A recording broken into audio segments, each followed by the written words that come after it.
ఏం చేసుకుంటా వస్తున్నాడు? దేవుడు సరి చేసుకుంటా వస్తున్నాడు. హల్లెలూయా, హల్లెలూయా, హల్లెలూయా. ఈమెను సరి చేసుకుంటా వస్తున్నాడు దేవుడు.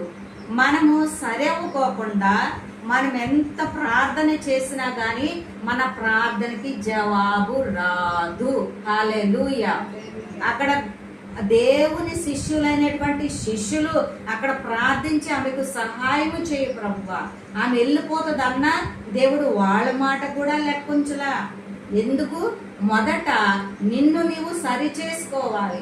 నీకు మేలు జరగాలి అని అంటే నిన్ను నీవు సరి చేసుకోవాలి, నిన్ను నీవు తగ్గించుకోవాలి.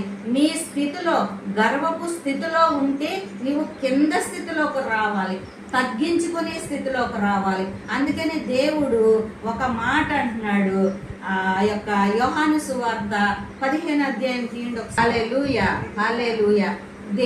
ఈమె ఫలించాలి, స్వస్థతలో ఈమె కుమార్తె ఫలించాలి అని అంటే, ఈమె ప్రార్థన దేవుడు ఆలకించాలి అని అంటే ఆమె మొదట దేవునిలో ఉండాలి, దేవుని ఆజ్ఞలో ఉండాలి. స్వస్థత ఇస్తే బిడ్డ స్వస్థపడిందని చెప్పని వెళ్ళిపోతుంది. కానీ ఈమె దేవునితో అంటుకట్టి ఉంటదా? దేవునిలో ఉంటదా? ఉండదు. ఆ పై స్వస్థతే దేవుడు పై స్వస్థతకే రాలేదాయన. నశించిపోవచ్చున్న ఇజ్రాయేలీలో నశించుచున్న గొర్రెల యొద్దకు వచ్చానన్నాడు.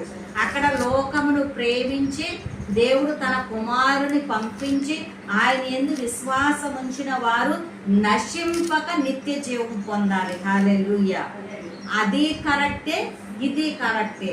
మనము వాక్యాన్ని సరిగా గమనించుకున్నప్పుడు ఇదేంటి, దేవుడేంటి ఎంతగా ప్రాధేయపడినా కానీ నీకు మేలు చేయట్లేదేంటి అనేటువంటి భావన మనలో వస్తుంది.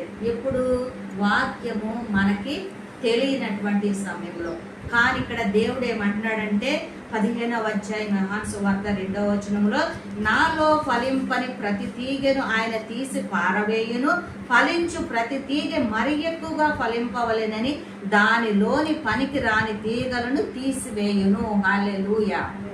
తీగలు ఎవరు? మనలమే, మానవ జాతే, మనుషులే తీగలు అనమాట. ఆ తీగ బహుగా ఫలించాలంటే ఏం చేయాలంట?